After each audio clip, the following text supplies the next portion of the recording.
Muy buenas noches, mis amados hermanos, y le damos la bienvenida a cada uno de los estudiantes de nuestro seminario, aquellos que van a ver la clase en diferido ya grabada, les damos también la bienvenida. El seminario tiene el gusto de tener acá al coordinador, al decano para América, al mundo hispano, que es el doctor Esaú Reyes de la Cruz, un varón mexicano, pastor presbiteriano. Qué alegría poder tenerlo junto con nosotros. Esperamos que no sea la última vez. Personalmente, un buen amigo y un gran apoyo en muchas cosas y con toda la confianza del caso para poder hacer clase. De hecho, hace la clase muy parecido a las clases que yo hago. Tienen la libertad de poder intervenir, preguntar. La clase tiene que ser dinámica y les damos la bienvenida. Pero antes vamos a poner este tiempo en las manos del Señor. Pastor Juan, por favor. Buenas noches. Padre, te damos gracias en el nombre de Jesús por permitirnos iniciar esta nueva materia. Te pedimos que abras nuestra mente, nuestro corazón, para recibir no solo un conocimiento académico, Señor, sino también sabiduría espiritual, Señor. Bendice de manera especial al profesor que hoy se une a nosotros, Señor. Úsalo como un instrumento tuyo para enseñarnos con claridad y compasión. Permítanos ser buenos administradores de todo este tiempo, Señor, que vamos a estudiar juntos, y que todo lo que aprendamos aquí pueda fortalecer a tu iglesia, Señor, a tu cuerpo. Y todo eso lo pedimos en el nombre de Cristo Jesús. Amén. Amén. Pastor Esaú, bienvenido. La clase es suya. Amén. Bien, hermanos, muy buenas tardes desde México. Aquí estamos una hora antes que ustedes, así que para mí todavía son tardes. Mi nombre, como ya lo escucharon, es Esaú Reyes de la Cruz. Yo soy pastor de la Iglesia Nacional Presbiteriana aquí en México. Nuestra denominación es una de las denominaciones más grandes incluso de América Latina. Somos una denominación con cerca de 7,000 templos presbiterianos, unos 1,800 pastores. Entonces, y tengo el privilegio de servir como pastor en la Iglesia Nacional Presbiteriana de Emaús y ser coordinador de ministerios hispanos de MINS. Es un privilegio para mí. Esta clase se llama Dinámicas del Cambio Bíblico. Es una clase que se da en el seminario de Filadelfia de Westminster, y que para poderla ofrecer a ustedes, alguno de nosotros tuvo que tomar los cursos con un graduado de Westminster para recibir la autorización del doctor Pollison y poderla ofrecer como un curso regular dentro. Entonces no es un curso de MINS, el autor es el doctor Pollison, David Pollison. Van a recibir el manual, que es una traducción de Natalie Carey, una misionera de Misión al Mundo que estuvo en México muchos años y también estuvo en Colombia. Entonces, es un curso que habla sobre santificación progresiva, básica. Yo empecé muy jovencito. Y entonces, siendo un pastor muy jovencito, a mí me pasaba esto, que mis compañeros del seminario o los jóvenes de la iglesia venían y me platicaban cosas que yo no estoy pidiendo que me platiquen. Vienen y me platican, ¡oye, fíjate! Y te sueltan. Yo siempre tenía así la cara como de general, entonces parece que soy serio, que lo sé todo, pero la verdad es que yo dentro yo decía, ¡wow! Estas cosas están locas. Y en ese entonces yo no sabía qué hacer. Hoy sé qué hacer. El chiste es enseñarle qué hacer. Muy bien. Entonces, repasemos rápido. Necesita crear su usuario y contraseña. Yo mañana en la mañana voy a reformular las preguntas para que correspondan exactamente a las diapositivas y a la lección número 1 o a la parte de las 8 preguntas del modelo para que usted las pueda seguir fácil en el manual y pueda repasar. De hecho, les voy a mandar mañana indicaciones. El cuestionario 1 corresponde de la página tal a la página tal para que sea fácil. Entonces, eso es muy importante, que usted tenga tiempo. Les vamos a dar 2 o 3 días para que creen usuario y contraseña. Vamos a ir desfasaditos tantito, pero lo importante es que podamos usar la plataforma. Al maestro Juan Manuel le voy a pedir que también cree su usuario y contraseña. Él lo voy a poner como profesor adjunto. Juan José, para que él pueda ayudar a calificar, por ejemplo, los foros. Y ahí vamos a ir poquito a poquito aprendiendo cómo manejarlo. La idea es que todo todas las tareas se hagan en la plataforma y entonces podamos facilitarles el trabajo a ustedes, facilitarles el trabajo a nosotros. Ahora, si alguien de plano batalla mucho con la tecnología, se pone de acuerdo con el maestro y le asignamos las tareas a la antigüita. Sí se puede, pero preferiblemente tratemos de usar la tecnología si es posible. Muy bien. Vamos a empezar con la primera lección, o la lección, el tema que corresponde al día de hoy. Entonces, estoy poniendo unas diapositivas para que usted me pueda seguir con mucha mayor facilidad y podamos juntos seguir la lección de hoy. Muy bien. Entonces, este curso se llama Dinámicas del Cambio Bíblico. Existe un libro de David Powlison que se llama así, Dinámicas del Cambio Bíblico. Vamos a entender la estructura, la anatomía del corazón humano. ¿De qué trata este curso? ¿Qué haremos durante este curso? En este curso vamos a contestar las siguientes preguntas. ¿Por qué haces lo que haces? ¿Cómo debería de ser o cómo debe ser? ¿Cómo puedes cambiar? Algo anda mal y se tiene que corregir, pero ¿qué es? ¿Y cómo se cambia? Uno de los problemas que tenemos es que generalmente corregimos conducta y no corregimos el corazón. Vamos a hablar mucho de las motivaciones del corazón. Ahora, la dinámica del cambio bíblico provee un modelo para entender los motivos del corazón y cómo se manifiestan estos motivos en la vida con la finalidad de aprender a participar en la santificación personal de manera más inteligente, más intencional, más apasionada, más diligente, más honesta y últimamente siempre apegados a la palabra de Dios, que ese es el fin de este asunto. Así que vamos a hablar en este curso de santificación progresiva. El propósito es ayudarte a entenderte a ti mismo y facilitarte el proceso de crecimiento personal para que cambies, no meramente para darte información.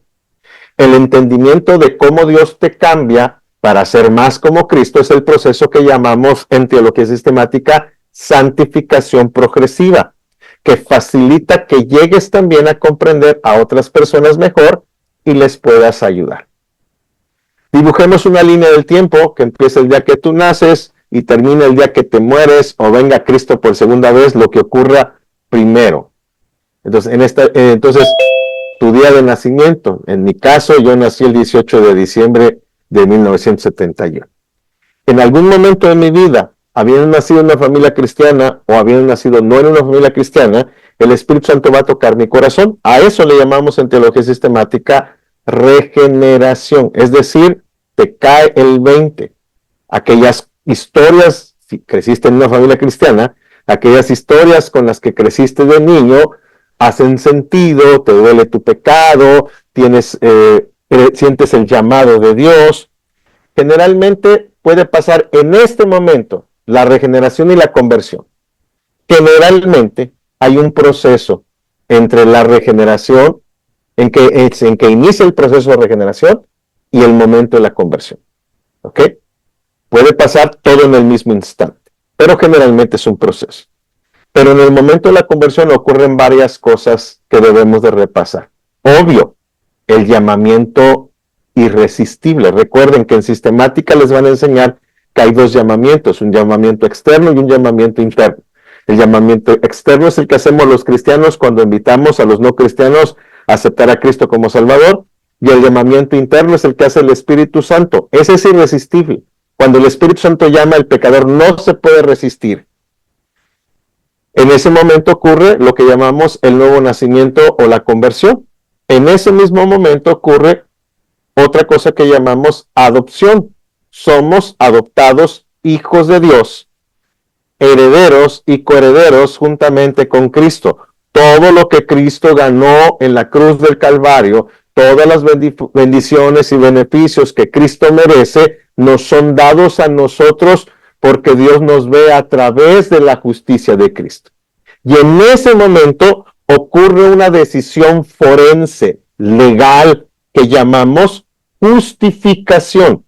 Justificación se puede definir como ser declarado justo. Es decir, La justicia de Cristo me es imputada, asignada, revestida. Dios me ve a través de Cristo. Me gusta hacer esto con los lentes. Si estos lentes son Cristo y Dios me ve, si Dios no me ve a través de Cristo, ¿qué ve? Un hombre pecador que merece el infierno. Pero si estos lentes son Cristo, cuando Dios me ve a través de Cristo, ¿qué ve? Un hombre al que le fue imputada legalmente la justicia de Cristo. Puedo morir en este instante y voy a ir al cielo porque no depende de mí, depende de lo que hizo Cristo Jesús en la cruz del Calvario. A partir de ese momento de nuestro nacimiento espiritual, volvemos a pintar una línea del tiempo que empezó el día que nacimos espiritualmente y terminará el día que muramos o venga Cristo por segunda vez, lo primero que ocurre. Y a partir de ese momento empezamos lo que llamamos santificación.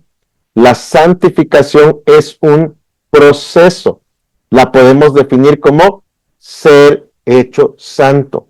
Hoy soy más santo de lo que era ayer, mañana seré más santo de lo que soy hoy.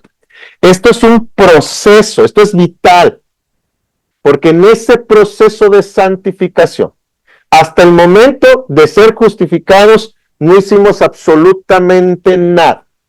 En la santificación, el Espíritu Santo opera y el Espíritu Santo da testimonio a mi propio espíritu de que yo soy salvo, y el Espíritu Santo pone en mi corazón el querer como el hacer por su buena voluntad. Amén. Pero yo tengo que leer mi Biblia, yo tengo que orar, yo tengo que hacer mis tareas, yo tengo que ir a la iglesia, yo tengo que dar mi diezmo. En el proceso de santificación colaboramos en el proceso de ser hechos santos, no para ganar, merecer o obtener, porque esto ya queda claro, Cristo lo hizo en la cruz del Calvario. Entonces, este curso va a hablar de ese proceso de santificación. El doctor Paulison diseñó un modelo de 8 preguntas que voy a presentar en esta tarde, que nos va a guiar en ese proceso de santificación progresiva para que podamos ver cómo Dios está obrando, cómo nosotros podemos colaborar en ese proceso y cuáles son las razones por las que obramos de las maneras en las que estamos obrando. Así que hay un dilema del cambio o una dinámica del cambio. Siempre vamos a referirnos a las circunstancias en este curso con este sol. Las circunstancias son el calor, las circunstancias son las situaciones, las relaciones, las dificultades de la vida presente. Existe una falsa creencia. Si mi situación cambia, yo mejoraría. Si yo no tuviera a esta mujer conmigo, mi vida sería mejor. Si esta persona no se congregara en mi iglesia, yo sería un mejor cristiano. Si no subiera la gasolina tanto como sube, yo tendría una mejor situación financiera. Si yo, lo que usted quiera, si esa muchacha fuera mi novia, yo sería una mejor persona. Si esta persona hiciera lo que yo le estoy pidiendo, es esta falsa creencia de que mi situación cambia si mis circunstancias cambian. ¿Cuál es la realidad bíblica? El problema que más necesitamos resolver no está en nuestras circunstancias, sino en nosotros mismos. Porque yo no puedo controlar. ¿Qué son las circunstancias? Todo lo que no puedo controlar. ¿Qué es lo que no puedo controlar? El clima, el tráfico, la subida de precios. Si estás casado, tu mujer. Si estás casada, tu marido, tus hijos, tus nietos, tu yerno, tus vecinos, tus congregantes. Claro que nos encantaría controlar a las personas. La falsa creencia es que podríamos ser mejor si esas cosas cambiaran. La realidad bíblica es que las circunstancias no controlan lo que hacemos, que tenemos que cambiar nosotros mismos. Vea el gráfico. Está el sol abrasador sobre esa planta.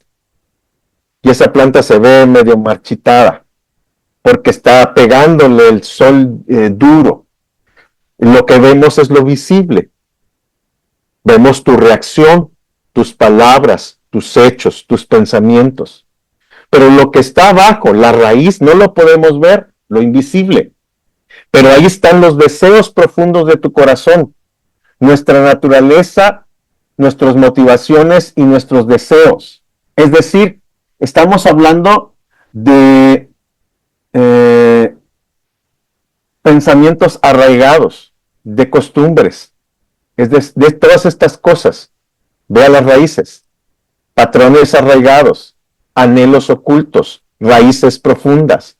Estamos hablando de esas cosas que están ahí en tu corazón y que no se ven. Lo que se ve es a la plantita agobiada por el sol, pero lo que está abajo es lo que importa. Ahora, esto es vital. A menudo estamos reñidos con Dios, porque soñamos con que Él cambie la situación mientras Él usa la situación para cambiarnos a nosotros. Esto es importante. A veces estamos preocupados por eso. Una mujer viene y me dice, pastor, ¿le puedo mandar a mi marido? ¿Puede recibir a mi marido? ¿Y para qué me vas a mandar a tu marido? Pues a ver si lo puede cambiar, pastor, yo ya no puedo con él. Y una de las cosas que tienen que aprender es que nosotros no cambiamos personas, que nosotros no podemos arreglar a las personas. Ese es un error que la gente piensa que nosotros, como pastores o estudiantes de teología, podemos hacer. Revisemos el mapa de la transformación. Este es un proceso. En este proceso de santificación es de lo que estamos hablando. La base del cambio es la redención, como ya explicamos, todo el proceso de regeneración, llamamiento eficaz, conversión, adopción, justificación. Esa es la base. Eso es una vez y para siempre. Eso no va a volver a pasar. Pero la meta es la gloria futura. Es decir, vivimos en un ecosistema intermedio entre que nos hemos convertido y vamos a ir al cielo. Y este ecosistema tiene 3 etapas que son esenciales que revisemos. Vea, la primera etapa es cuando hemos sido justificados y regenerados. Dios toca al hombre, el castigo del pecado es removido y somos adoptados. Es decir, la semilla es sembrada, la raíz es plantada. Ya empezamos en el flujo de la gracia. Ahora, la segunda etapa, que es donde estamos y de lo que vamos a hablar aquí, es el presente, el crecimiento activo, la santificación progresiva. Aquí hay varias cosas que tenemos que tener presentes. La obra dinámica de la gracia está en marcha. Dios quiere renovar nuestra mente, despejar la vieja naturaleza y conformarnos a su propia imagen. Y vemos un crecimiento visible. Somos puntuales, venimos a la iglesia, no damos mordidas, somos personas honestas, trabajadoras. Pero ¿qué debe de haber en el fondo? La obra dinámica de la gracia en marcha, es decir, la renovación de la mente, despojarnos de la vieja naturaleza, conformarnos a la imagen de Cristo. Es un proceso interno del cual vamos a hablar cómo hacer ese proceso interno. El último gráfico sería el ideal cuando tú y yo estemos en la patria celestial, por eso estamos citando Apocalipsis 7, del 9 al 17, el destino final, el jardín completo, un árbol en floración, un árbol con muchos frutos delante de la presencia del Señor, es decir, parados ante el Cordero, sin solo abrasador, sin circunstancias, sin lágrimas, sin dolor, sin angustia, en el lugar donde ya no hay enfermedad, donde ya no hay miedo, donde la transformación ha sido completada en verdadera justicia y santidad, donde las raíces son profundas porque estamos en la presencia de Dios. Este proceso de cambio es importante que lo tengas presente. Aquí está ilustrado con estos gráficos para que sea fácil de entender. La conversión en la primera etapa, la santificación progresiva, de lo que vamos a hablar, y la meta final, donde estamos esperando estar en glorificación plena. En teología sistemática se habla de la santificación inicial, esa santificación que permite que yo esté unido a Cristo. Luego se habla del proceso de santificación progresiva, que es generalmente de lo que todas las sistemáticas abordan mucho, pero también podemos hablar de la santificación final, de la que necesitamos para estar en presencia del Señor, porque sin santidad nadie verá al Señor, y en ese momento estaremos glorificados delante del Señor. Ahora, esto es importante, ¿por qué? Porque estamos en este proceso de santificación progresiva. Es un proceso. Requiere trabajo, diligencia de nosotros. Y requiere que nosotros estemos fielmente apegados a las Sagradas Escrituras. Bien. Ahora, aquí el autor, esto lo van a revisar en la primera parte, donde el autor está introduciendo las 8 preguntas. El autor hace esta comparación que aquí yo la presento en esta gráfica para que sea mucho más fácil para ustedes. Tratando cómo la naturaleza humana trata de responder a la misma pregunta: ¿por qué hacemos lo que hacemos? Las filosofías seculares asumen que el corazón es pasivo o programado. El método bíblico que vamos a estudiar asume que el corazón es activo y responsable. Y hay varias perspectivas que podemos revisar. Por ejemplo, la psicodinámica va a presentar siempre el corazón como pasivo o como una víctima. Y entonces, la causa del problema son los traumas pasados e instintos, es decir, tu crianza, tu concepto de Dios, los hermanos de la iglesia que te impusieron normas y te traumaron, tus padres que te disciplinaron y te traumaron. Noten que la psicodinámica no se va a referir al pecado como pecado, sino como trauma. Y entonces no necesitan arrepentimiento, necesitan psicoterapia. La perspectiva humanista también va a tratar al corazón de la misma manera, como pasivo y una víctima.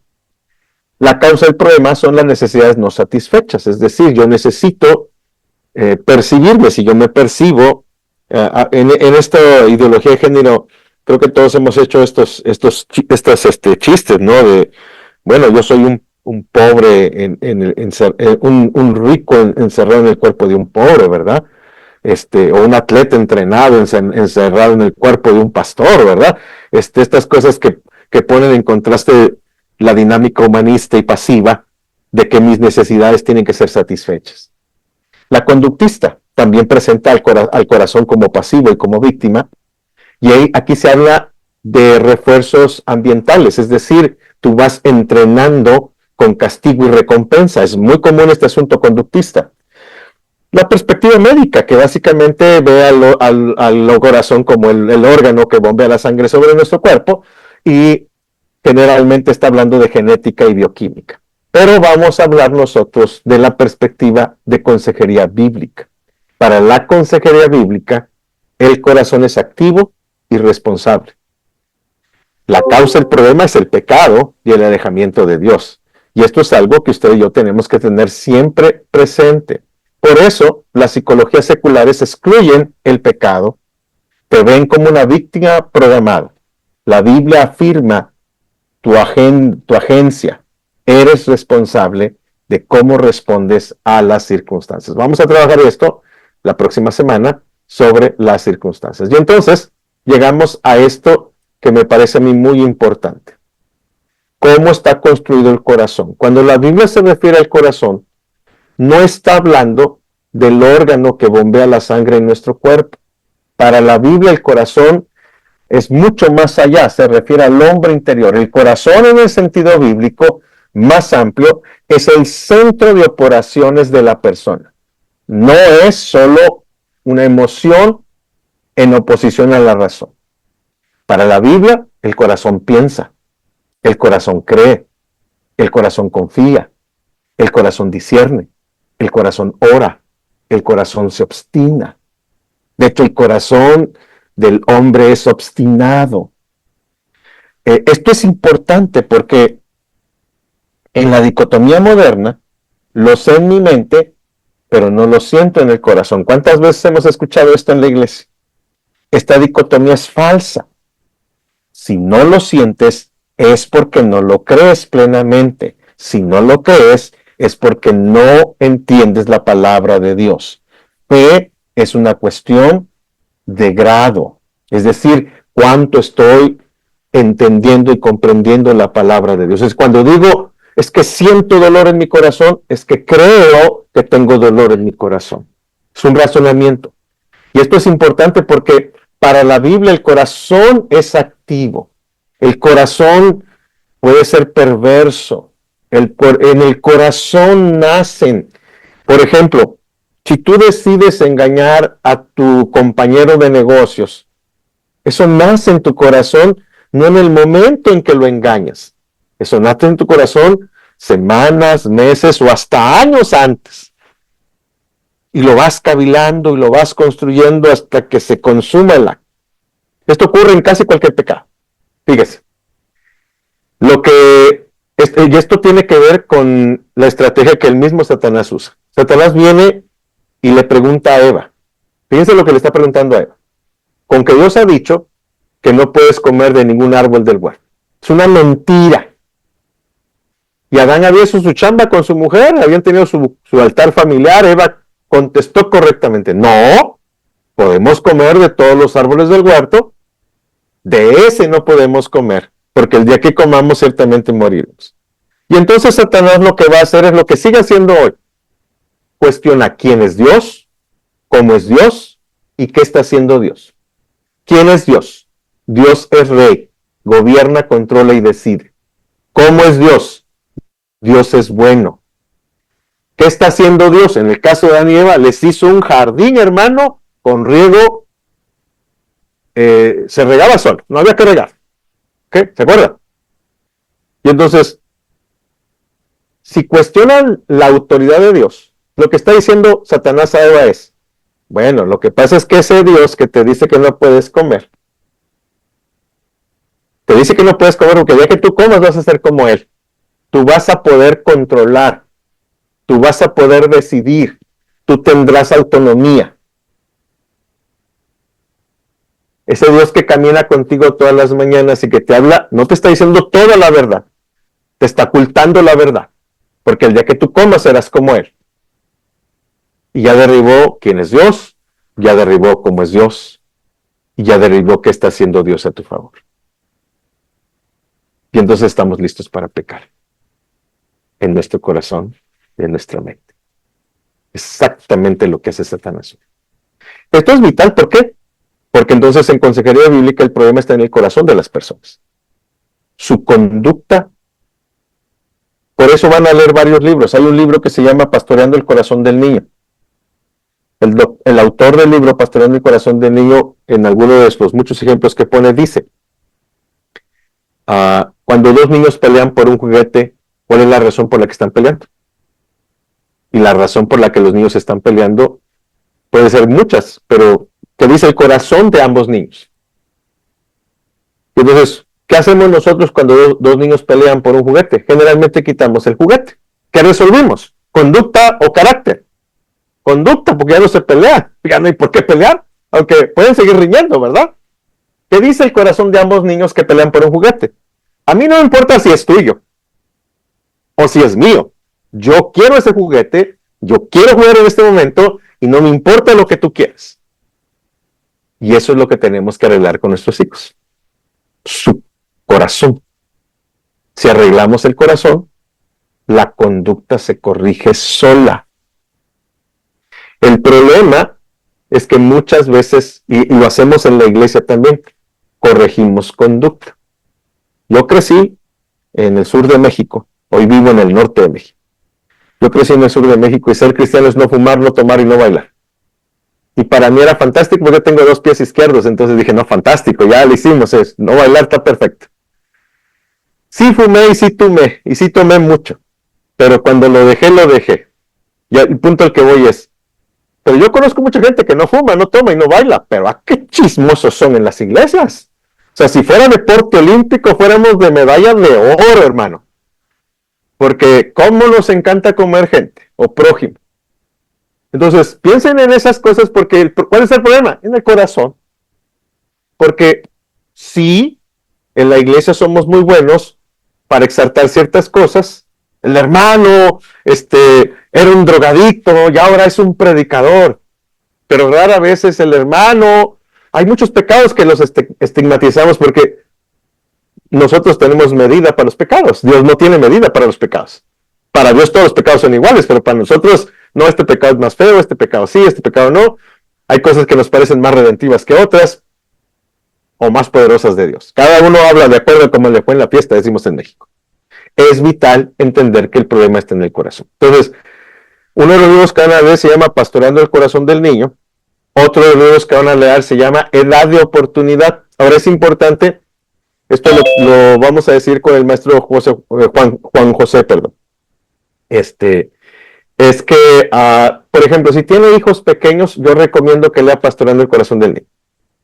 Si tiene hijos adolescentes, yo recomiendo que lea Edad de Oportunidades, o si trabaja con adolescentes, lea Edad de Oportunidades. Son del mismo autor. Si tiene hijos adolescentes, empiece con el capítulo 2 de Edad de Oportunidad, porque habla de los ídolos del corazón de los padres. Devastador para los padres. Yo fui alcohólico, y mi gran temor es que mis hijos sean borrachos como yo fui borracho. Pues porque yo fui alcohólico. Entonces, yo termino provocando a mis hijos a ira, porque a veces no sé cómo tratar con estas cosas y tengo que aprender. Los que están casados pueden leer Matrimonio Sagrado. Ese libro me encanta. El matrimonio no es para tu felicidad, sino para tu santidad. Esos 3 libros se pueden leer. Hay más libros, tienen que leer, depende si son maestrantes, entre 500 y 600 páginas, si son de licenciatura, 300 páginas. Vayan escogiendo lo que quieran leer. Hay varios libros. Hay un libro muy bueno que se llama Consejería Centrada en Cristo. Hay varios libros que deben de leer. Tiene que ser con el número de hojas que tienen que leer. Pero es importante porque esto les va a ayudar, porque estos libros aplican la metodología de la que vamos a hablar. No van a ver pregunta 1, pregunta 2, pero en el fondo están aplicando las técnicas de consejería. Y esto es importante porque son de la misma línea de consejería y le van a ayudar con el proceso. Muy bien. Continuemos. Si no hay preguntas, ¿verdad? Ok, muy bien, es claro. Si es claro, seguimos. Pastor, a mí me surge una pregunta. ¿Cómo poder decirle a los hermanos que cuando nosotros hablamos de técnicas o de principios o de fórmulas, no estamos siendo humanistas y mucho menos psicologizando el evangelio? O sea, yo lo comprendo desde la parte pastoral y desde el Ordo Salutis que usted presentó teológicamente, pero ¿cómo les abordamos a las personas que nosotros tenemos, o para responderles a esa inquietud, que nosotros tenemos que obrar bajo el diseño de Dios con estos principios y este camino que presenta, no sé si es Pastor Paul, pero Polison, ¿sí? Entonces, porque me parece interesante, pero es el único camino racional. O sea, no hay otro camino. O sea, sí, claro, tiene que haber el 1, el 2, el 3, porque si no, claro, pasan 20 años y no resolvemos nuestras situaciones, perjudicamos a los demás y nos volvemos una piedra en la iglesia. Obvio. Mira, déjame explicar esto, que lo debí haber explicado al principio. Al finales de los 70s, en Estados Unidos, todo lo que se hacía era integracionista, que es una técnica de consejería.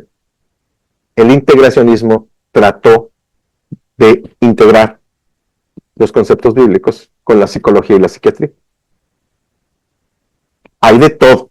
Hay, como en política, desde muy, muy malo, todo esto que han oído hablar de sanidad interior y todo eso es psicología. Psicología con textos bíblicos. Entonces, hay muy malo, hay medio bueno, porque no, realmente la integración es muy difícil, ¿ok? Pero hay movimientos de psicólogos cristianos y de psicoterapia cristiana y todo este asunto, ¿ok? A finales de los 80s, finales de los 70s, principios de los 80s, surge un pastor que se llamaba Jay Adams. Adams dice, los integracionistas están mal porque los psicólogos y los psiquiatras se han metido en el patio trasero del pastor. Porque en esa época los pastores no trataban consejería. En Estados Unidos te pueden demandar por un mal consejo. Entonces los pastores no trataban ningún asunto, los mandaban con el psicólogo y con el psiquiatra. Y Adams dice, esto está mal. Los intereses están mal porque los intereses están viendo, como en el cuadrito que les presenté, están viendo al hombre como una víctima. Y entonces están tratando solo de, echarle la culpa a todas las circunstancias. Y Adams dice, la culpa de eso es el pecado. Enfrentemos el pecado, confrontemos el pecado. Usted puede buscarlo. Yo no lo tengo, pero lo puede buscar. Se llama Manual de Consejería Bíblica de Jay Adams. Adams trata incluso problemas psiquiátricos con su técnica que se llama neotética. Es una técnica de confrontación con el pecado. Se confronta al hombre con el pecado, duro, directo. MacArthur es mucho de esta escuela, muy confrontacional, muy directo. ¿Okay? Ahora, esto es importante, ¿por qué? Porque es una escuela de consejería. A finales de los 90, principios de los 2000, surge esta escuela que se llama Consejería Bíblica. Son los alumnos de Adams que son reformados y presbiterianos.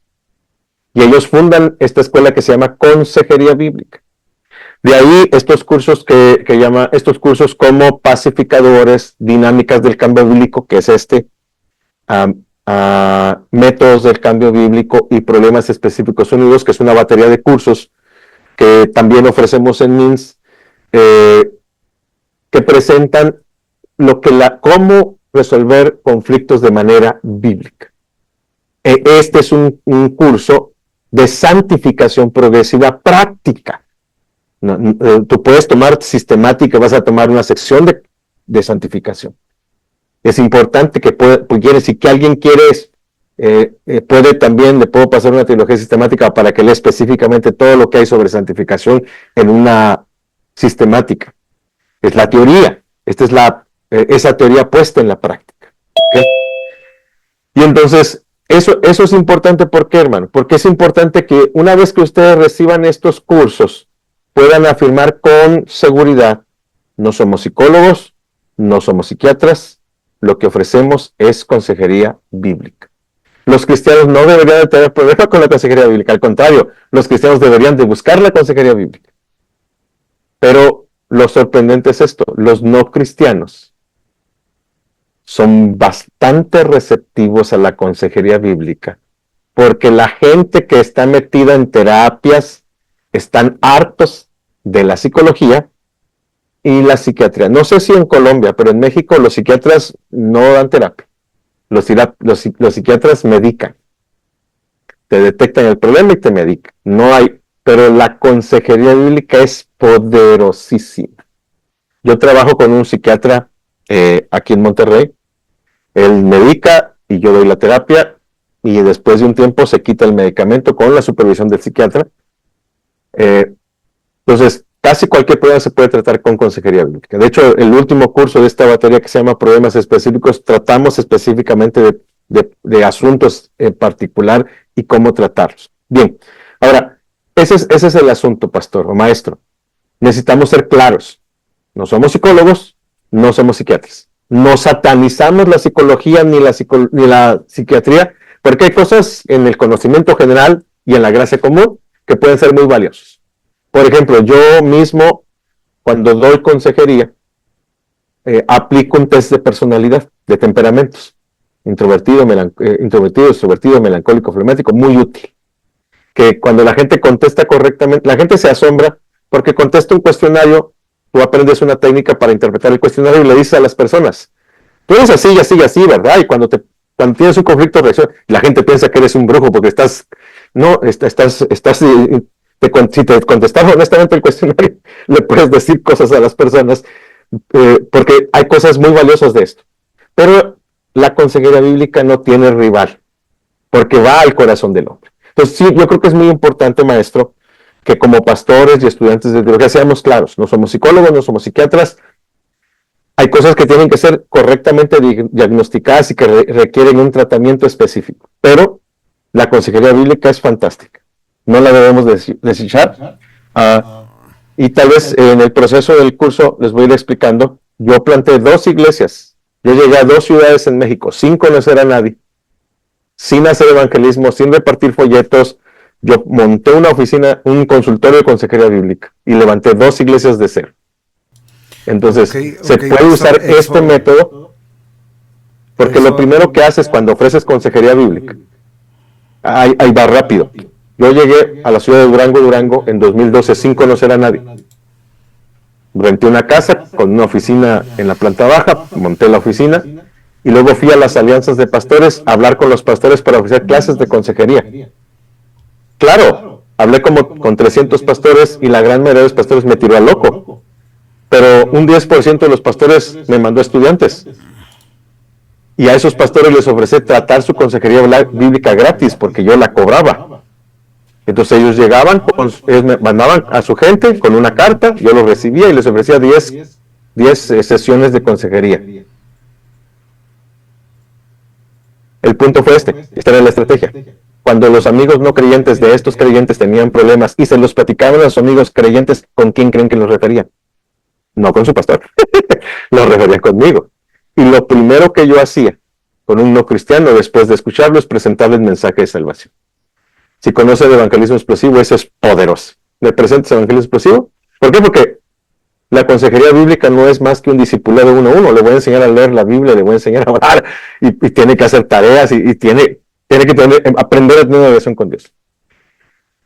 Lo importante aquí es esto: no todos se convierten, o no todos son sinceros al convertirse, pero esos que no se convierten y no van a tu iglesia, se convierten en tus promotores número 1 en la ciudad. Yo tengo 10 años que salí de Durango, y yo puedo llegar hoy a Durango y agendar 30 citas en 3 días y tener una agenda llena para dar consejería. Entonces, y yo tengo 10 años que no vivo en Durango. Entonces, la gente realmente valora la consejería bíblica porque tiene poder transformado. Entonces, yo sí recomiendo mucho el proceso. Vamos a explicar el proceso. Gracias, pastor, por la pregunta. Ok, solo quiero abrir un poquito la sala si aquí hay alguna pregunta. Muy bien. Porque normalmente están acá algunos pastores, algunos líderes de iglesia, y no sé si alguno tiene pregunta. Bueno, aquí va nuestro hermano Iván. ¿Alguien más para ponerlo en fila o ya con Iván solamente? Muy bien, Iván, abre tu micrófono. Buenas, profesor. Saludos de Argentina. Justo yo con inclinación a la consejería bíblica, porque yo me quiero dedicar a la consejería bíblica. Fantástico. ¿Qué consejo, qué me daría a mí usted para que yo vaya estudiando, para profesionalizarme en este tema y poder ser de impacto? Aparte de estudiar la verdad, ¿qué me recomienda usted estudiar a mí exactamente para poder ser de impacto real como un hombre bíblico en sí? Bueno, mira, primero, tienes que leer tu Biblia como loco. Entonces, no hay otra. Las conexiones bíblicas van a saltar solas al momento de la consejería, pero tienes que leer. Yo te recomendaría que, aparte de este curso, tomes pacificadores, tomes métodos del cambio bíblico y problemas específicos 1 y 2, que es la batería completa de esta especialidad. Aquí la puedes tomar con el pastor, con el maestro. Aquí podemos dar los cursos. Que tomes la batería completa. Y luego te puedo mandar toda una batería de lecturas que puedes empezar a leer. Pacificadores literalmente es un método que puedes seguir paso a paso.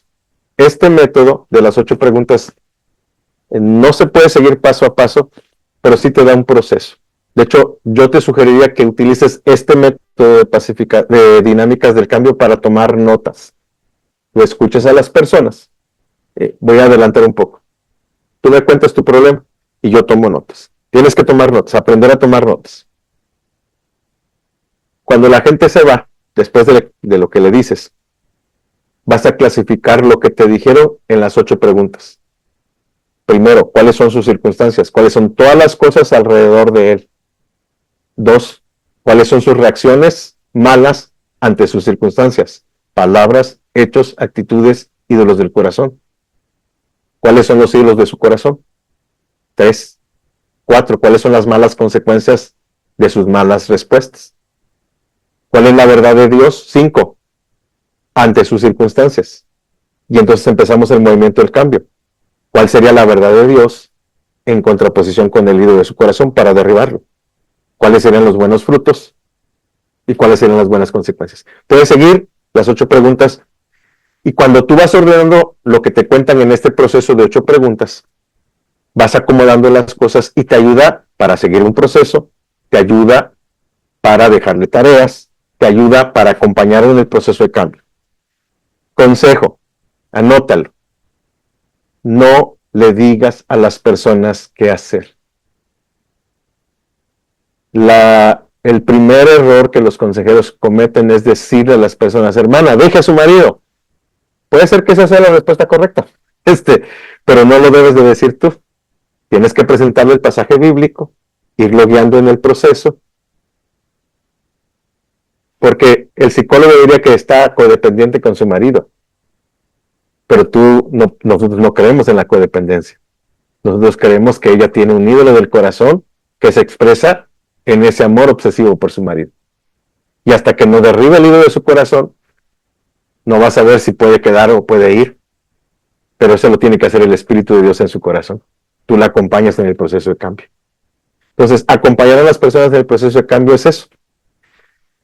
Entonces, hay muchas cosas que podemos platicar. Con mucho gusto, si te quieres dedicar a esto, que lo podemos platicar con el maestro, podemos agendar algunas sesiones de consejería donde entres como observador, dando yo la consejería, y tú vas observando y tomando notas. Se aprende mucho viendo a alguien haciéndolo. Y luego que yo pueda entrar a supervisar una sesión. Para eso tienes que hablar con el aconsejado, pedirle permiso, que alguien va a hacer el proceso, que tú vas a observar, y cuando tú estás dando la consejería, que alguien va a entrar a observar. Todos firmamos un documento de confidencialidad. Nada de lo que se dice en la sesión de consejería sale de ese ámbito. Que Dios te dé discreción. Y tienes que aprender a no cargar. Pero este es el consejo más importante. No cargues las cargas de los demás, porque Cristo las cargó en la cruz del Calvario. Un error de los consejeros es no dormir por toda la información que escucha. Yo daba consejería 9 o 10 horas diarias. Salía una entrada. Entonces, en mi cabeza, abro tu expediente y en mi cabeza lo cierro y lo guardo y abro el que sigue. Y al finalizar el último, Señor, gracias por este día. Todos están en tus manos. Es tu chamba, es tu negocio. Y duermes como si trabajaras, porque dar consejería es bien cansado. Entonces, pero necesitas aprender a procesar, porque si te pega al punto de no puedes dormir, no los vas a poder ayudar. Eso no quiere decir que no empatices. Tienes que empatizar con las personas. Tienes que amar a las personas. Entonces, tomar los cursos completos te va a dar todas las técnicas, porque son 3 técnicas diferentes. Cada curso enseña una técnica diferente o una metodología diferente. Combinar las 3 me parece que es algo que te puede ayudar mucho a formarte para poder empezar a dar consejería. Necesitas terminar tu licenciatura y en tu maestría puedes pedir la especialidad en consejería bíblica. Entonces, para que tu título venga con la mención en consejería bíblica, mi consejo es si vas a dar consejería profesionalmente, pega tus títulos. Eres licenciado en teología, eres maestro en esto, eres maestro en aquello. Eso ayuda a las personas, sobre todo a las personas no cristianas. Los no cristianos no tienen problema ni con pagar, ni con venir con un consejero bíblico. Y con mucho gusto, yo tengo algunos amigos con especialidades. Tengo un amigo aquí en México que se dedica específicamente a tratar con problemas de homosexualidad. De hecho, le debemos de invitar, maestro, a dar aquí un curso de su especialidad y después buscar cómo lo adaptamos que lean un curso de MINS, pero que él dé la clase sobre esa especialidad. Él es la voz de aquí de México para eso. Entonces, que creo que sería muy bueno. Bueno, espero que te sirva. Hay cosas que podemos seguir platicando. Bien, déjenme continuar para que podamos terminar la lección de hoy.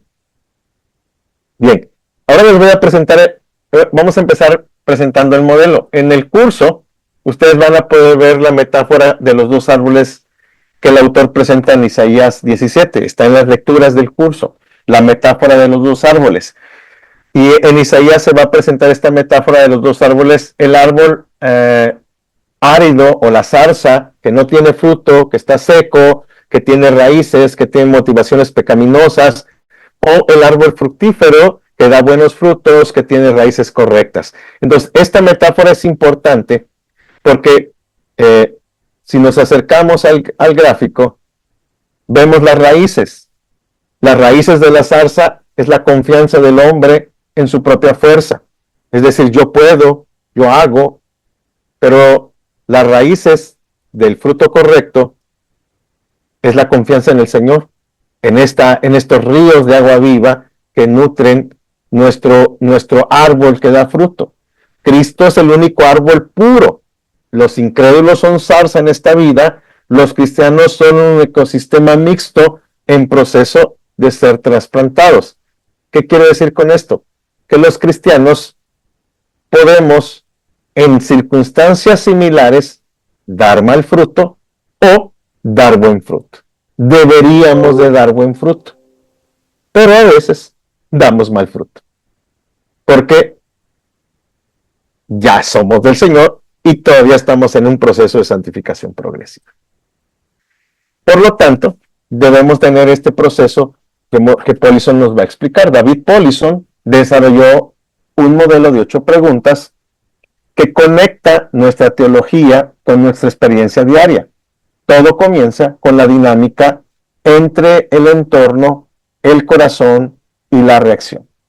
El entorno, las circunstancias, el calor exterior, todas aquellas cosas que suceden a nuestro alrededor. La raíz de nuestro corazón, nuestras creencias, nuestros deseos y por lo tanto el fruto. Si somos cristianos tendría que ser buen fruto, los no cristianos solo pueden dar mal fruto. ¿Ok? Es importante entender este proceso porque ahora vamos a empezar con el proceso de las 8 preguntas. Pero esto que está aquí abajito es importante que lo tengamos claro. Hay fruto de la persona y raíz de la persona. Asegúrese solo del fruto, sin entender la raíz, garantiza que repitamos el ciclo. Esto es importante. Yo puedo quitarle el juguete al niño o a los niños y los niños ya no pelean. Y yo puedo estar contento que los hijos no se pelean.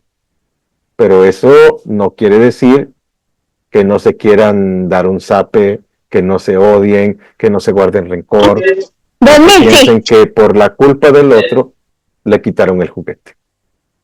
Entonces, podemos corregir conductas sin corregir el corazón. Nuestra meta es corregir el corazón y entonces las conductas se van a corregir. Estos 3 libros, Pastoreando el corazón del niño, Edad de oportunidad o Matrimonio sagrado, usted puede escoger cuál de estos quiere leer, depende del número de hojas que tenga que leer, ¿verdad? Es importante que los lean. Los de maestría tienen que leer bastante, así es que casi los tienen que leer todos, pero es importante que si es de licenciatura, escoja lo que quiere leer para que realmente le ayude en ese proceso. Muy bien.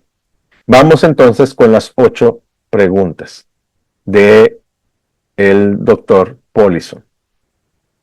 Pregunta número 1. ¿Qué está sucediendo alrededor?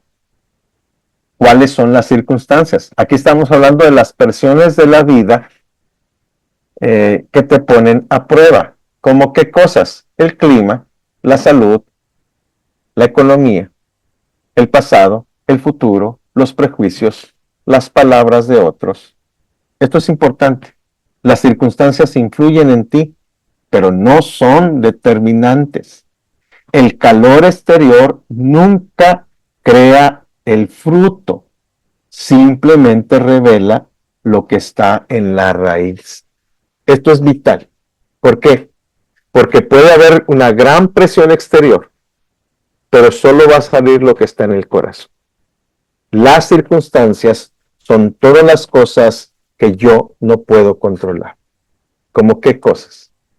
Hechos, emociones, palabras, actitudes, planes. Por ejemplo, ira, echarle la culpa a otros, agresión, devolver mal por mal, venganza, escapismo, mentira, envidia. Son todas esas cosas que yo no puedo controlar. El tráfico. Entonces esto es importante porque estas cosas suceden. La pregunta 2 tiene que ver con cuáles son mi mala reacción ante mis circunstancias. Tiene que ver con los frutos del árbol, ¿como cuáles? Venganza, echarle la culpa al otro, ira, mentira, envidia, escapismo. Son estas cosas. La pregunta 3 tiene que ver con los ídolos del corazón, es decir, ¿cuáles son las raíces? Y aquí vamos a las raíces. ¿Cuáles son las raíces que producen venganza, echarle la culpa, ira, mentira, envidia, escapismo? Es decir, las demandas, las expectativas falsas, la confianza en uno mismo, la falta de visión de Dios. Noten la línea. Arriba de la línea solo puedo ver los frutos. Abajo de la línea está la raíz. Ahí están los ídolos del corazón. Esto es con lo que tenemos que trabajar. Entonces, la pregunta 1 son las circunstancias, todo lo que no puedo controlar. La pregunta 2 tiene que ver con mis malas reacciones ante mis circunstancias. Hechos, palabras, emociones, ira, venganza. La pregunta 3, ¿cuáles son las motivaciones? Aquellas cosas que estoy amando más, que a Dios. Déjenme explicar. Por ejemplo, cuando hablamos de cuáles son los ídolos que están dominando tu corazón, en la raíz, lo que anhelas, por lo que te llenas de ansiedad, lo que estás esperando, lo que demandas, quieres, en quien confías, lo que piensas de estas circunstancias acerca de Dios, acerca de ti mismo, acerca de los demás. Pregunta 3. Es importante que entiendas este proceso. Vayamos con las preguntas, repasando, porque esto es importante que lo tengamos claro. Pregunta 1, el calor, todas aquellas cosas que no puedo controlar, el clima, la salud, la economía. Pregunta 2, ¿cuáles son mis malas reacciones ante el calor? ¿Cómo cuál? La ira, la envidia, la venganza, la mentira, el escapismo, hechos, emociones, palabras, actitudes, ¿ok? ¿Cuál es? Pregunta número 3, ¿cuáles son las motivaciones de mi corazón? ¿Qué es lo que estoy amando más que a Dios? ¿Qué demando? ¿Qué expectativas tengo? ¿En qué estoy confiando? ¿Cuál es la visión de Dios que me hace falta al respecto? ¿Ok? Aquí, los ídolos del corazón. Pregunta 4. ¿Cuáles son mis malas consecuencias ante mis malas actitudes? Ahora, esto es importante porque esto cierra el primer ciclo. Las malas reacciones generan consecuencias que se convierten en un nuevo calor, empeorando las circunstancias originales. Vean, aquí donde está el número 1, el calor inicial, los problemas financieros, por ejemplo. ¿Cómo reacciono ante mis problemas? Y ahí esa reacción tiene que ver con un ídolo del corazón. Este número 3, ¿cuál es mi mal fruto? Robar, endeudarme, pagar con mi tarjeta de crédito. ¿Cuál es el ídolo? La razón por la que lo estoy haciendo. La duda en la provisión de Dios, la posición, la imagen. Hay muchos ídolos. ¿Cuál es la consecuencia? Pues si no pago mi deuda puedo ir a prisión y entonces creo una nueva circunstancia. El ciclo destructivo del árbol espinoso se perpetúa hasta que se vuelve algo desastroso en nuestras vidas. Vean el ciclo. Las circunstancias originales que tientan a un ídolo, este ídolo responde con un mal fruto y entonces tengo malas consecuencias. Este ciclo es importante que lo tengamos claro. Mis circunstancias, todo lo que no puedo controlar alrededor de mí, mis reacciones malas ante mis circunstancias, número 2, lo que hay en mi corazón que provoca mis circunstancias y mis malas consecuencias. Es este ciclo del que estamos mencionando aquí. Es importante tenerlo claro porque a partir de la pregunta 5 empezamos un movimiento de cambio, o Dios empieza un movimiento de cambio con nosotros.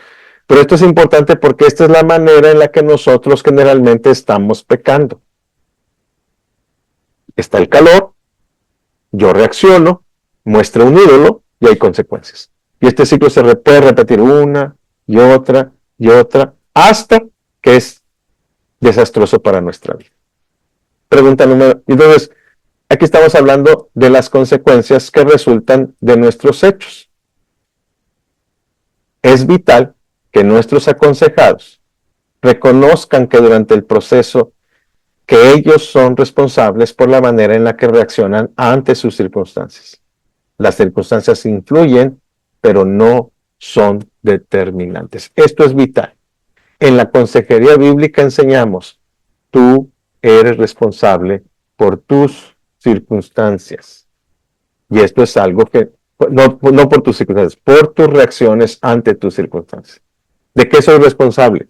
De lo que digo, de lo que hago, de mis actitudes y de mis pensamientos. Hechos, palabras, actitudes, ídolos del corazón.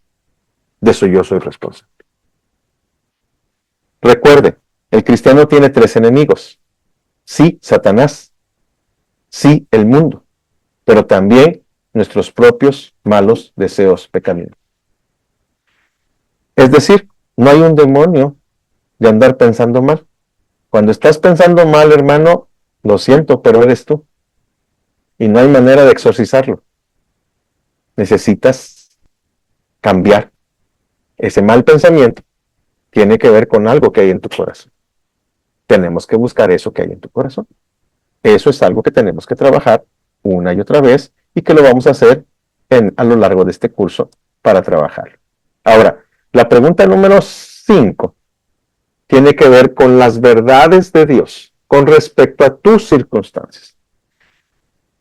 ¿Quién es Dios en medio de este asunto específico? La gracia irrumpe en la tierra para que nosotros seamos transformados. ¿De qué estamos hablando aquí? Del amor del Padre, de la obra redentora de Cristo, del poder del Espíritu Santo. Es decir, tienes que aprender a ver las promesas específicas de Dios para tu circunstancia. ¿Qué es lo que Dios quiere? Y lo señalamos con este río, con este movimiento que va a nutrir nuestras raíces, derribar los ídolos, y aquí empieza el movimiento de cambio. Por eso lo ilustramos con esta forma, como si fuera un río, porque dice que fluye como agua viva en nuestro interior. A eso se refiere, a ese cambio interior que tiene que ocurrir. Por ejemplo, supongamos que como profesor del seminario y como coordinador hispano de MINS, yo necesito que mis hijos se porten bien. ¿Está mal que yo desee que mis hijos se porten bien? No. De hecho, es algo que la Biblia me ordena, que mis hijos estén bajo sujeción. Ahora bien, pasemos por las 8 preguntas. Aquí, esto que les voy a platicar, tengo permiso para platicárselos porque es algo específicamente de uno de mis hijos. No voy a entrar en detalles, pero es importante. Y esto porque lo vamos a platicar más adelante. Cada vez que platiquen algo de alguien que no está presente, necesita tener el permiso de esa persona para platicarle. Si no, se llama chisme y murmuración. ¿Estamos bien? Entonces es muy importante. Esto que le voy a platicar, tengo permiso de mi hijo para platicar. Bien. En algún momento de la vida de uno de mis hijos, yo tuve que rescatarlo. Él tenía 14 años y tuvo relaciones con una mujer 14 años mayor que él. Pues ya se imagina el bombazo en la casa. El calor ante lo que yo me veo como pastor, porque la muchacha que tiene 28 años no es inocente, y el niño de 14 tampoco lo es, pero tiene 14. Y entonces, ante esa circunstancia, en México eso es un delito, se llama felonía. ¿Qué hacemos? ¿Cómo lo tratamos? Está el calor. ¿Cuáles son mis malas reacciones ante mis circunstancias? ¿Qué hay en mi corazón? ¿Cuáles son mis malas consecuencias si las hubiera? Esto es difícil. ¿Por qué? Porque tal vez sería... bueno, les cuento la historia corta. Nosotros intervenimos correctamente en el asunto. Tratamos de reaccionar de manera correcta. Eso no quiere decir que no hubo malos pensamientos. Eso no quiere decir que no hubo temor en nuestro corazón y que no se revelaron ídolos de nuestro corazón. ¿Por qué? Porque era o salvamos a nuestro hijo y lo rescatamos, o continuamos como si no pasó nada. Yo creo que hubiera sido hipócrita de mi parte continuar como si no pasó nada. Sí pasó. Gracias a Dios no tengo un nieto de ese asunto, pero es un asunto difícil, doloroso. Fue una crisis muy difícil para mí. Ahora, en ese contexto, ¿qué dice la Biblia sobre eso? Y la Biblia es muy clara cuando dice, padres, y le dice a los hijos, honra a tu padre y a tu madre porque es el primer mandamiento con promesa para que te vaya bien y tengas larga vida en la tierra. Vosotros padres no provoquéis a ir a vuestros hijos, sino crearlos con disciplina e instrucción del Señor. Ahí están las promesas del Señor. ¿Cuál es la promesa del Señor? Que mi hijo me honrará y que mi hijo me obedecerá. Pero mi hijo estaba enamorado y pensaba que esa mujer era pues la solución de su vida. Tenía 14 años. Entonces tuvimos que salir de la ciudad y hacer un tratamiento. Hicimos una intervención muy fuerte con él. Proceso largo. Tienes que abrazar las promesas del Señor. Porque nos cambió la vida a todos, me cambió la vida a mí. Hoy yo tengo un hijo que tiene 26 años, que terminó su profesión, que está en su casa, que es un hombre responsable, es un hombre de Dios. Dios es fiel. Doloroso, muy doloroso. Se los cuento aquí. ¿Por qué? Porque en el proceso, yo creo que en el proceso, en general reaccionamos bastante bien, pero eso no quiere decir que no había ídolos en mi corazón y en el corazón de mi esposa. A mí me costó mucho dejar la ciudad donde estábamos viviendo, porque cuando yo me fui a esa ciudad, y después de 4 años, yo pensaba que ese lugar es donde yo iba a morir. Yo pensaba que ese es el lugar donde Dios me había llamado para terminar mi ministerio. Y no fue así. Y fue una lucha tremenda en mi corazón. Y yo luché en mi corazón porque yo no me quería ir. Y la duda en mi corazón, que eso es lo que quiero plantear aquí, es, ¿amo más el ministerio o a mis hijos? Porque yo sé que te amo a ti, Dios, pero parece que amo más el ministerio y no me quiero ir, pero tengo que amar a mi hijo. Y no se lo puedo reclamar. Si me voy a ir, no se lo puedo reclamar y no le puedo decir, por tu culpa, porque yo debería ser en este momento. Y fue una lucha en mi corazón. Yo se los confieso a ustedes aquí. Una lucha en mi corazón. Y entonces es cuando la palabra de Dios, pregunta número 5, que dice la palabra ante esta circunstancia. Y la palabra del Señor me decía a mí, ¿instruiste al niño en tu camino? Sí, lo instruí en su camino. Si él conoce la palabra. Entonces tienes que confiar que al pasar la prueba, él va a permanecer. Y tienes que confiar que ya Cristo se sacrificó en la cruz del Calvario para que tú no sacrifiques a tu hijo. Y con esa confianza, abrazando las promesas del Señor, renunciando a cosas que yo no hubiera renunciado por mí mismo en otras circunstancias, lo hice. Y me costó aceptar que tuve una lucha porque amaba más mi posición eclesiástica y amaba más la posición que tenía en la iglesia en ese lugar, en esa ciudad en particular. Y fue un dilema entre eso y mi hijo. No es fácil. y se van a encontrar con estos dilemas todo el tiempo. Se van a encontrar realmente, amo más esto que el llamado. Por ejemplo, este muchacho que dice, yo me quiero dedicar a consejería. Y te vas a encontrar con circunstancias que te van a confrontar. Pero si podrás ganar más estando aquí, o haciendo esto otro, o haciendo aquello, va a pasar. Y en ese proceso, ¿qué dice la palabra de Dios? Del amor del Padre, de la obra redentora del Hijo, del poder del Espíritu Santo, del trabajo en mi corazón. Para mí fue un proceso de reconocer que Dios me llamó a ser su siervo. Les cuento la última hoja de ese cuaderno. Después de pasamos ese proceso, regresamos aquí a Monterrey. Yo fui a pastorear al sur de México. Y después me llama el comité para ofrecerme el puesto después de varios años, después de como 4 o 5 años. Y hoy tengo el privilegio no solo de darles clases a ustedes, sino a viajar por toda América Latina, de entrenar pastores en toda América Latina y de tener algo que jamás soñé, porque no soñé ser coordinador hispano de MINS. Si alguno conoció a Cornelio, aquí el maestro lo conoce. Yo llegué a decir en algún momento, me encantaría un trabajo como este señor, cuando yo tenía 30, ahora que tengo 50, me pesan los viajes. Pero Dios es fiel,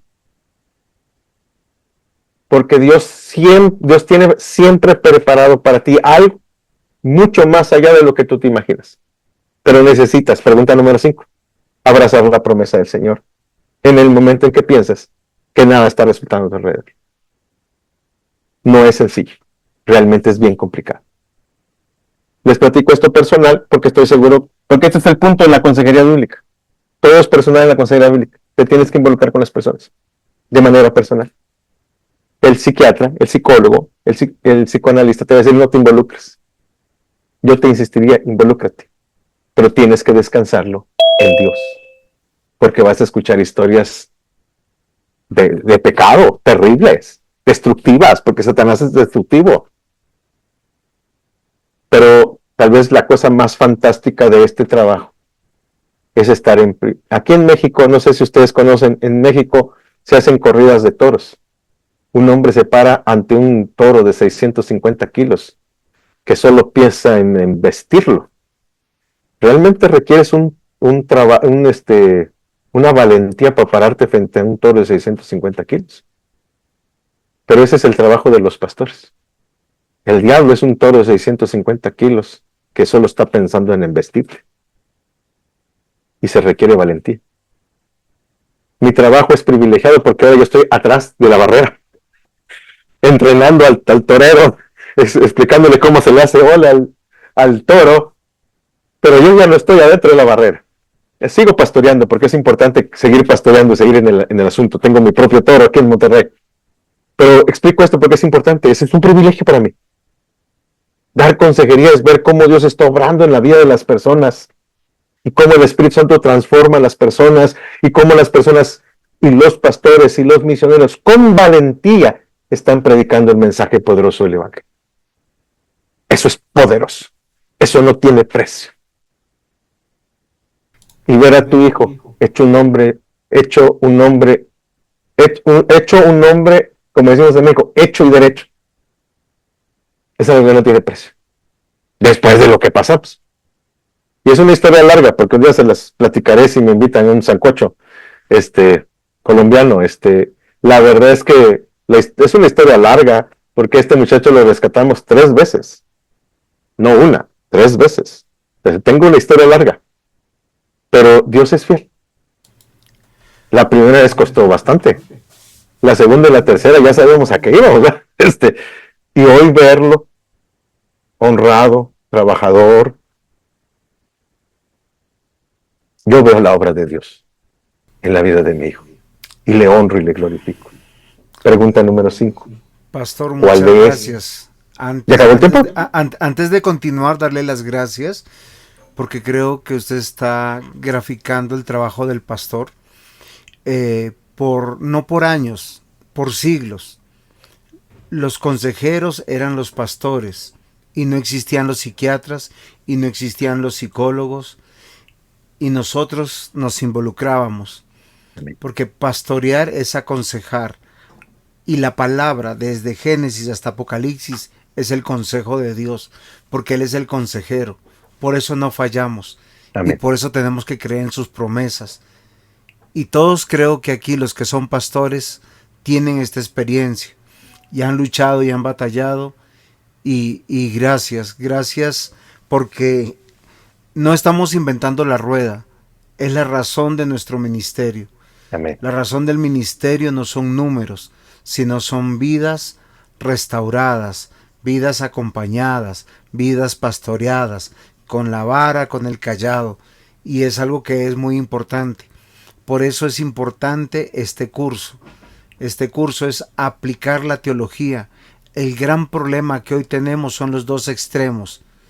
Personas llenas de conocimiento, sin empatía, frías, con un cálculo casi matemático, que solo tratan la congregación desde el púlpito, y la otra parte en medio de las personas, pero sin consejo, sin conocimiento. Son dos extremos peligrosos. Y hoy yo le agradezco al Señor por su vida, pastor. Llegó Amén. un momento, usted sabe, clave de mi vida.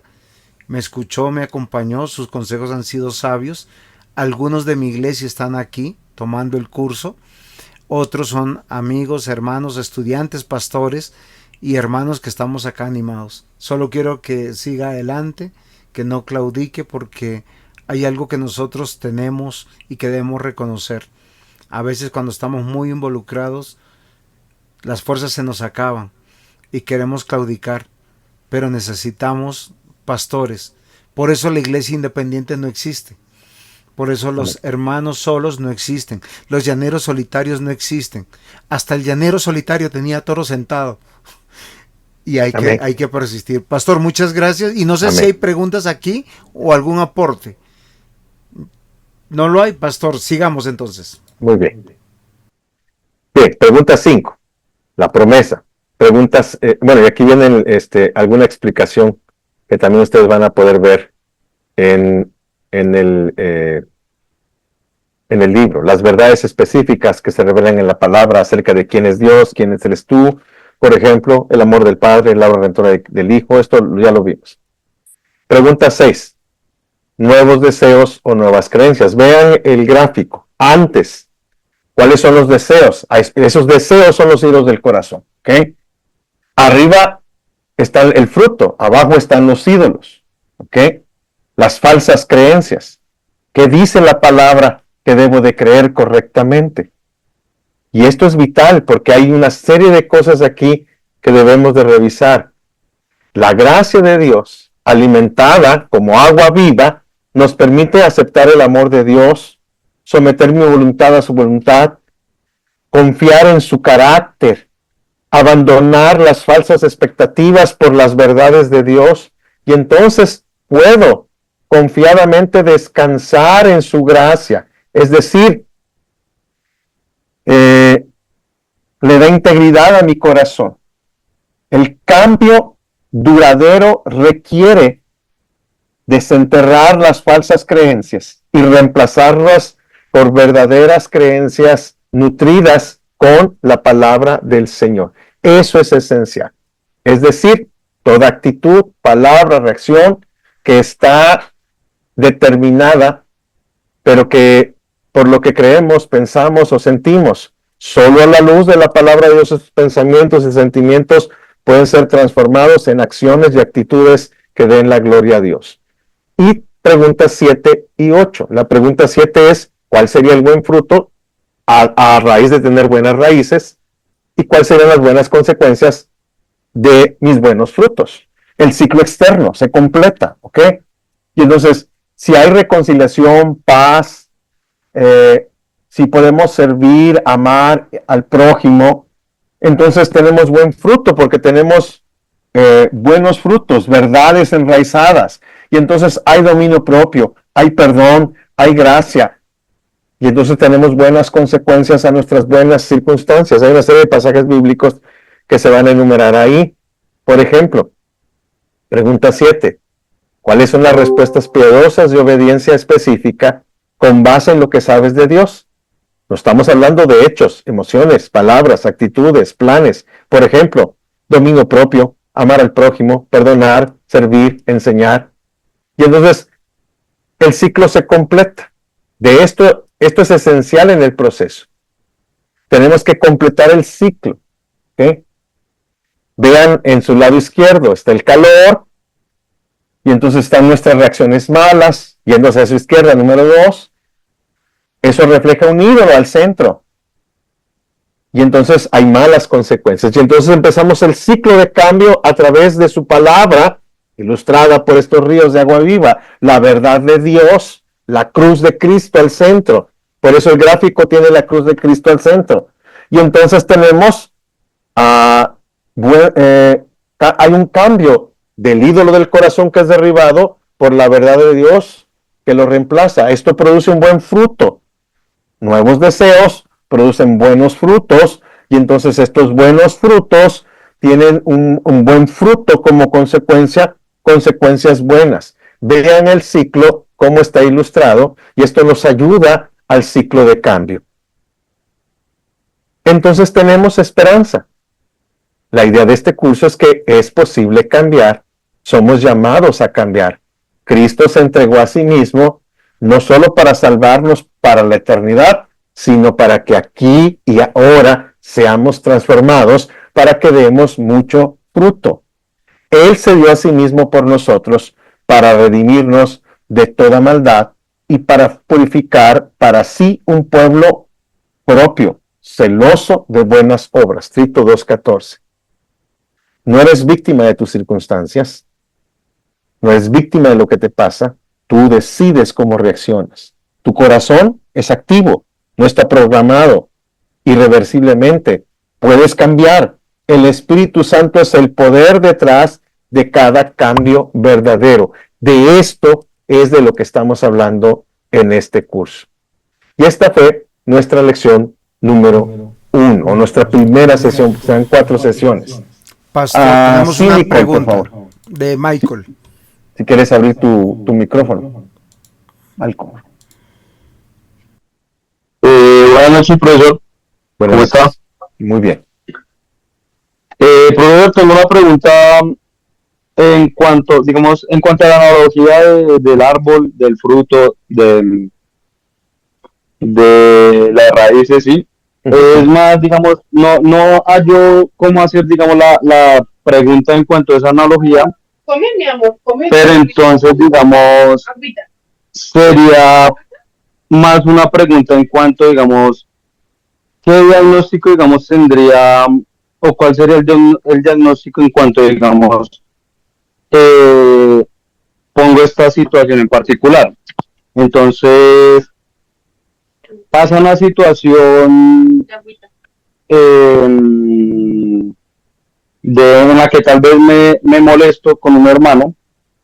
Mi reacción es molestarme y, digamos, en el momento tal vez a asesinarlo, a matarlo en mi corazón, o sea, molestarme con él como que fastidio, no lo quiero ver.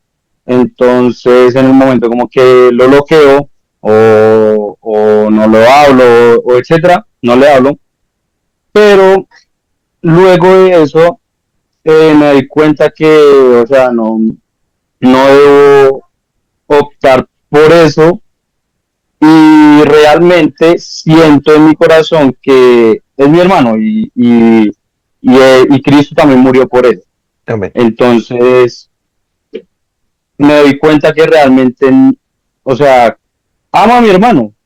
O sea, fue algo de momento, pero en mi reacción en la circunstancia fue simplemente, sí, matarlo en el corazón. Entonces, digamos, ¿cuál sería el diagnóstico de esa situación? No sé si me Fíjate, por ejemplo, la razón por la que tú te molestaste con tu hermano, a esa razón, esa es la circunstancia.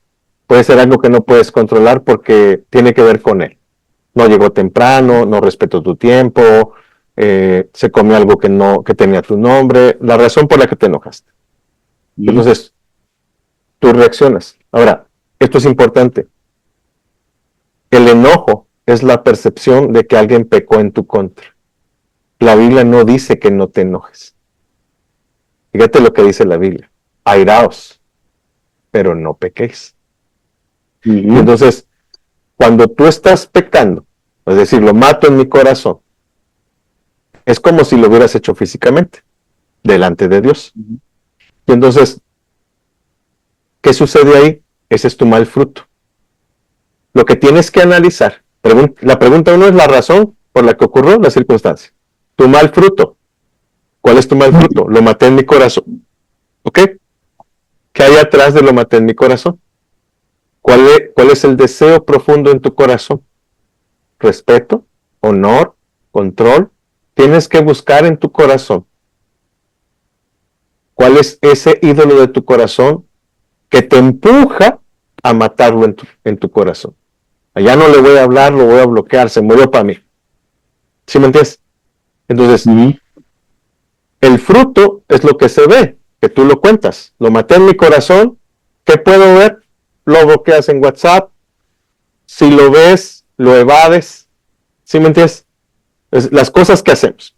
Esas cosas son lo que se ve y lo que está en tu corazón. Entonces, lo que está en tu corazón es lo que tenemos que trabajar. Parte del proceso es, tienes que explorar cuál es el deseo profundo de tu corazón por la cual te enojaste al punto. El enojo no tiene nada de malo si él pecó en contra de ti. Lo que está mal es que lo mataste en tu corazón.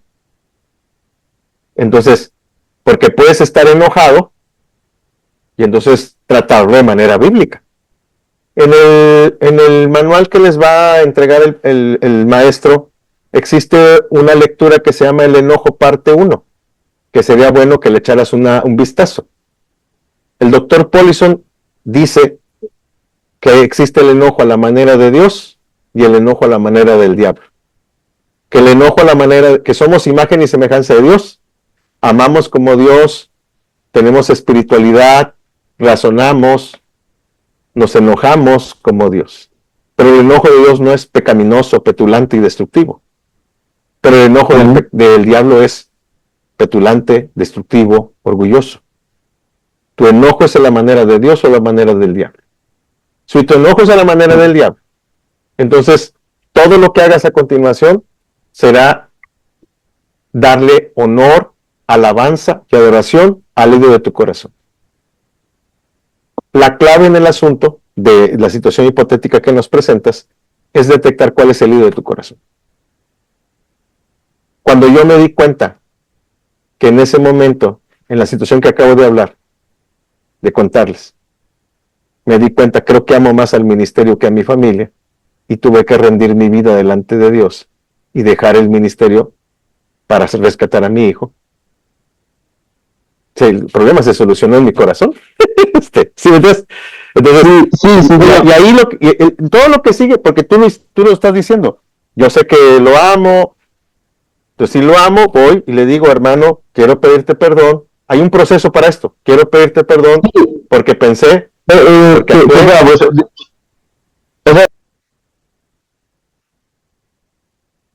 sí, te escucho. Ahí entiendo, digamos, esa parte, ¿sí? Pero entonces, o sea, mi pregunta es,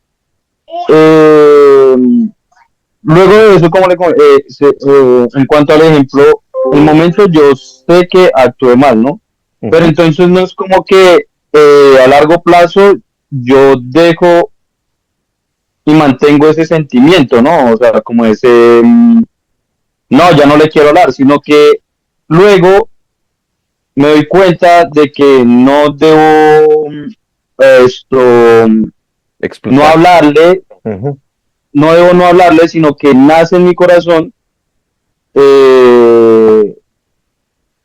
reconocer como esa parte de que no debí de hacer eso, sino de que debo amar a mi hermano, ¿sí me hago entender? Entonces digamos como que esa parte, digámoslo así, positiva, ¿no es un fruto o es solamente como... Sí, eso es correcto, porque mira, solo los cristianos podemos tener el árbol malo y el árbol bueno.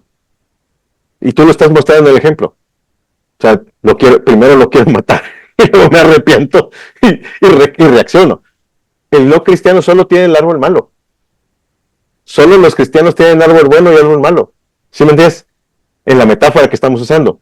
Y solo los cristianos podemos hacer ese movimiento de cambio, de santificación.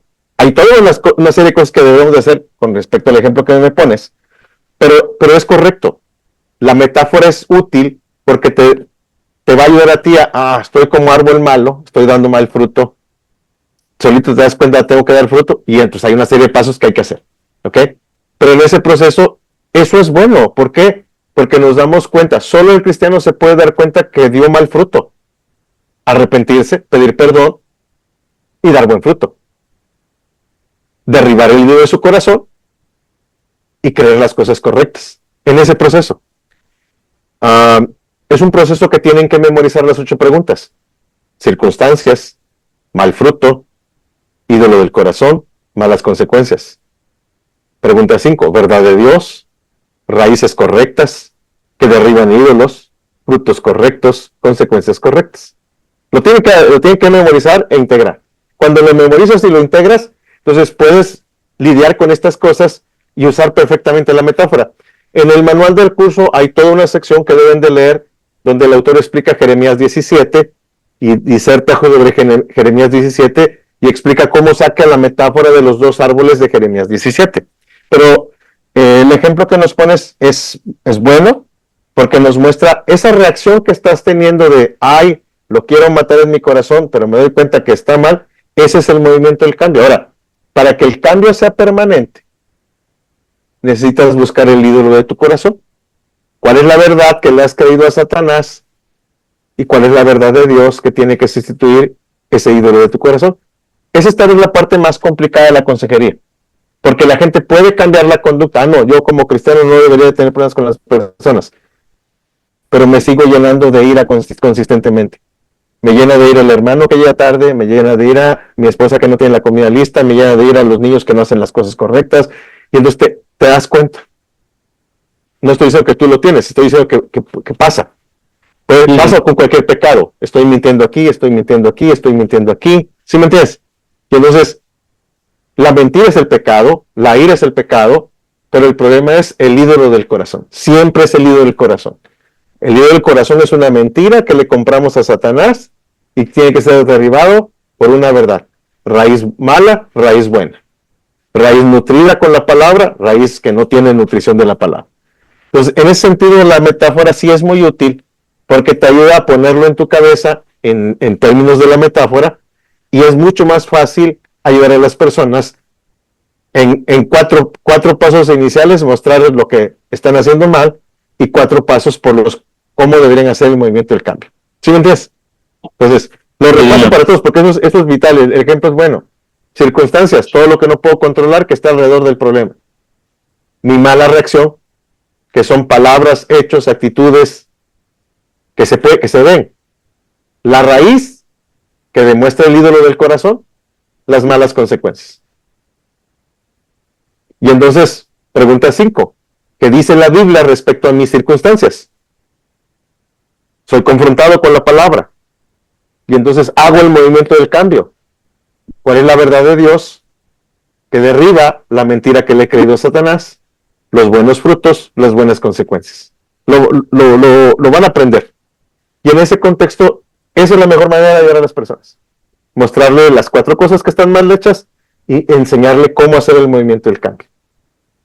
Cuando son cristianos, se supone que los cristianos estamos en un proceso de santificación progresiva y lo que tú me estás diciendo pasa con los cristianos, aunque nunca les hayamos explicado la metáfora. Ellos hacen el movimiento del cambio porque la palabra es el movimiento del cambio.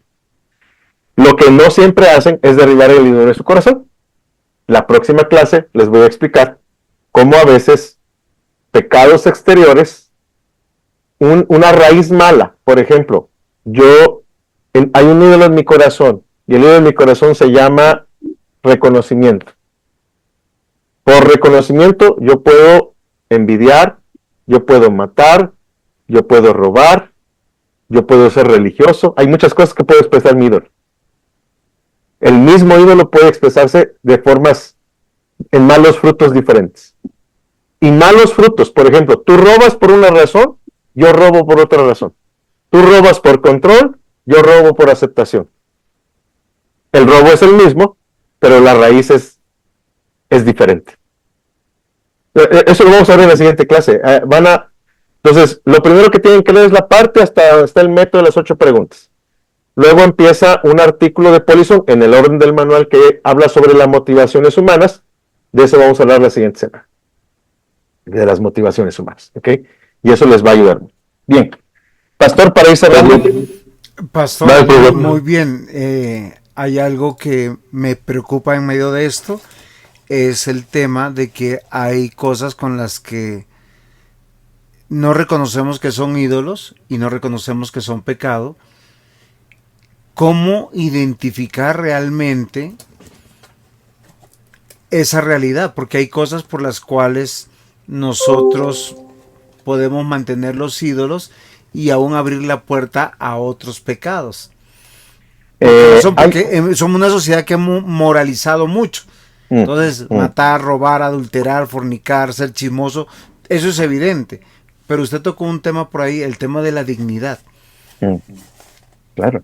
Y hoy en día yo tengo un grave problema que yo veo en muchos casos, que muchos padres, bajo los nuevos principios sociales, no disciplinan, no corrigen, entonces dicen que son amorosos, son tolerantes, son permisivos y van creando un pequeño monstruo que ese es el ídolo que ellos tienen y cómo tratarlos, cómo aconsejarlos, porque lamentablemente no piden ese consejo.